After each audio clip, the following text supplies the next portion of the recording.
CBI को श्री सत्यपाल मलिक के पीछे छोड़ दिया, वो होना ही था। क्या राम माधव से कोई पूछताछ हुई सीबीआई की तरफ से? कोई और एजेंसी का नोटिस उन्हें गया? क्या राम माधव के तार आरएसएस में और ऊपर तक जुड़े हैं? क्या वो प्रधानमंत्री के वाकई नजदीक? आज भी सत्यपाल मलिक भारतीय जनता पार्टी के एक वरिष्ठ नेता हैं। आज से कुछ महीनों पहले तक वो प्रधानमंत्री के चहेते नेता थे। आज से कुछ महीनों पहले वो राज्यपाल भी थे। आपने उनको एक से एक अच्छी पोस्ट दी। आज जब वो कुछ सवाल पूछ रहे हैं तो आप सीबीआई उनके पास भेज रहे हैं। जिस पर आरोप लगाया, सुना है वो अमेरिका में घूम रहे हैं, और जिसने आरोप लगाया वो अब सीबीआई के चक्कर काटे। इस बात की तो हैरानी आप में से किसी को नहीं हुई होगी कि सीबीआई को श्री सत्यपाल मलिक के पीछे छोड़ दिया, वो होना ही था।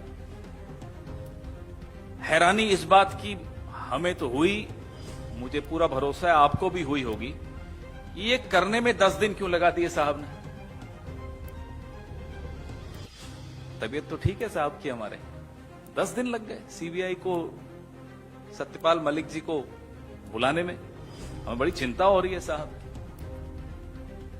या तो सीबीआई और एजेंसीज अब सुन नहीं रहे साहब की, या सोचने में मजबूर हो गए कि करें या नहीं करें, या गर्मी की छुट्टियां हो गई चले गए, हमें नहीं मालूम क्या हुआ, लेकिन 10 दिन साहब को लग जाएं एजेंसीज को सत्यपाल मलिक जी के पीछे छोड़ने में, यह हैरानी की बात है। आपको याद होगा यही बात बिना राम माधव का नाम लिए सत्यपाल मलिक जी ने 2021 में भी बोली थी। कहा था आरएसएस के एक व्यक्ति हैं जो प्रधानमंत्री के बहुत नजदीकी हैं, वो 1-2 प्रोजेक्ट्स में बड़ी रुचि रख रहे हैं जिसमें 300 करोड़ की रिश्वत इन्हें सत्यपाल मलिक जी को भी मिल सकती है। उसके बाद भी सीबीआई ने सत्यपाल मलिक जी का स्टेटमेंट रिकॉर्ड किया था 2021 की अक्टूबर में। आज फिर से खबर तो यह आ रही है कि सत्यपाल मलिक जी का स्टेटमेंट सीबीआई रिकॉर्ड करने वाली है। जिस व्यक्ति का नाम लिया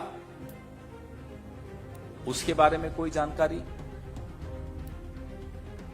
क्या राम माधव से कोई पूछताछ हुई सीबीआई की तरफ से? कोई और एजेंसी का नोटिस उन्हें गया? अगर गया तो यह जानकारी सार्वजनिक क्यों नहीं की जा रही?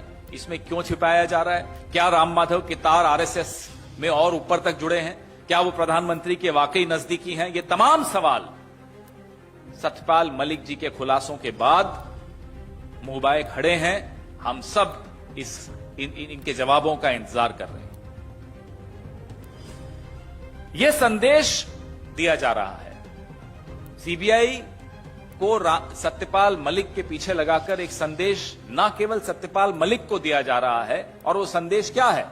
वो संदेश वही है जो 14 फरवरी 2019 को उन्हें फोन पे प्रधानमंत्री जी ने खुद कहा था, तुम चुप रहो। फिर से वो संदेश अब की बार सीबीआई के मार्फत दिलवाया जा रहा है सत्यपाल मलिक जी को कि आप अभी भी चुप रहिए तो आपके लिए, आपका भलाई इसी में। ना केवल यह संदेश सत्यपाल मलिक के लिए है, यह संदेश ऐसे तमाम लोगों के लिए है जो न तो पेड़ हैं और ना ही वो रेड से डरते हैं, उनमें जमीर है, उनके भीतर सत्य की आवाज है, वो आज सवाल पूछने की हिम्मत रखते हैं। तो उनको ये धमकाया जा रहा है कि अगर आप सत्यपाल मलिक जी की तरह मुंह खोलेंगे तो आपके दरवाजे पर भी सीबीआई दस्तक देगी। ये स्थिति साहब ने एजेंसीज की बना दी है, ये स्थिति साहब ने संविधान की बना दी है। और ये व्यक्ति कौन है सत्यपाल मलिक? कोई कांग्रेस के नहीं है, कोई विपक्ष के नहीं है।